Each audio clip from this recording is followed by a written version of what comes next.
আর কতদিন এই boring পেনগুলো use করবা? চলো আজকে আমি তোমাদেরকে দেখাবো বিনা পয়সায় কিভাবে তোমরা এই পেনগুলোকে সুন্দর লুক দিবে। তোমরা চাইলে এখানে সাধারণ পেপার অথবা কালার পেপারও ইউজ করতে পারো, কিন্তু আমি একটা পেপার নিয়ে ডিজাইন করে নিচ্ছিলাম আগে থেকেই। প্রথমে আমরা এখানে গ্লো সাত পেপার দিয়ে কলমটাকে কভার করে নিব।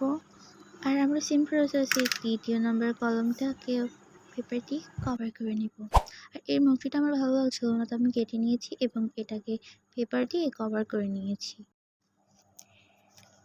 শুধু পেপার দিয়ে কভার করে আমার শান্তি হয়নি, এজন্য আমি একটা ব্রাল আর একটা বক্স ছিলাম, কিন্তু বিশ্বাস করো আমি এটা বিড়াল আঁকতে গেছিলাম তো ওটা ইঁদুরে পরিণত হয়েছে।